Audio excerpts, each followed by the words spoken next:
කටුගස්තොට පෞද්ගලික ආයතනයක සේවය කළ තරුණයන් දෙදෙනෙකු දැතුරුවයේ තියනෑමට ගොස් තියේගිලී මිය ගොස් තිබේ. අදාළ පෞද්ගලික ආයතනයේ සේවය කරන පිරිසක් පසුගියදා හලාවත ප්‍රදේශයේ විනෝද චාරිකාවක් ගොස් ඇති අතර මෙසේ මිය ගොස් ඇත්තේ හිසිටි කටුගස්තොට හමංගොඩ ප්‍රදේශයේ පදිංචිව සිටි 20 හැවිරිදි කවිෂ දිල්ෂාන් සහ ගලකිතර වෑත්තෑවේ පදිංචිව සිටි 22 හැවිරිදි දිනූෂ ශ්‍රීමාල් ප්‍රේමරත්න යන තරුණයන් දෙදෙනයි. මෙම සිදුවීම සම්බන්ධව අදහස් පළ කළ කවිෂ දිල්හාන්ගේ පියා වන W.K. වීරසිංහ කියා සිටියේ තම පුතාගේ 20 වෙනි උපන්දිනයදා ඔහු ඇතුළු කණ්ඩායමක් මෙසේ චාරිකාවක් ගිය බවයි. මගේ පුතාගේ 20 වෙනි උපන්දිනයේ යෙදිලා තිබුණේ මැයි පළමුවෙනිදා. මමත් මගේ බිරිඳත් පුතාගේ අක්කලා දෙන්නත් පුතාට සුබ පතලා මම ගෙනවිත් තිබුණු තෑගි වගේකුත් පුතාට දුන්නා. එදා පුතාලා වැඩ කරන ආයතනයේ කණ්ඩායමක් මුන්නේශ්වරම් දේවාලයට යනවා කිව්වා. පුතා අම්මටත් කිව්වා මුන්නේශ්වරම් යමු කියලා. පුතාලගේ අම්මා කිව්වා ආච්චිගේ දානේ තියෙන නිසා පස්සේ දවසක යමු කියලා.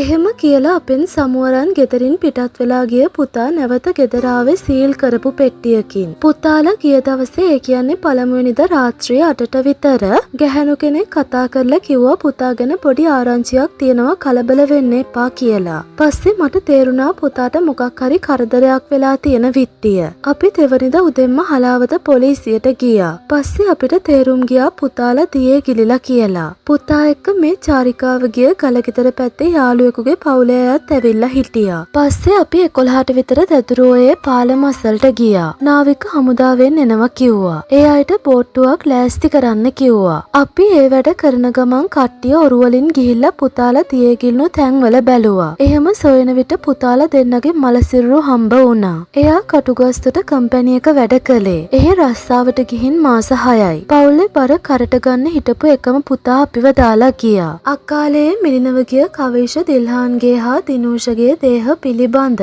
පශ්චාත් මරණ පරීක්ෂණය හලාවත දිස්ත්‍රික් මහරෝහලේදී සිදු කිරීමෙන් අනතුරුව දේහයන් පවුලේ ඥාතීන්ට බාර දී ඇති අතර කවිෂගේ දේහය පිළිබඳ අවසන් කටයුතු ඊයේ පස්වරුවේ යටිවාවල පොදු සුසාන භූමියේදී සිදු කළ අතර දිනූෂගේ දේහය පිළිබඳ අවසන් කටයුතු ඊයේ පස්වරුවේ නාරම්මල පොදු සුසාන භූමියේදී සිදු කෙරිණ.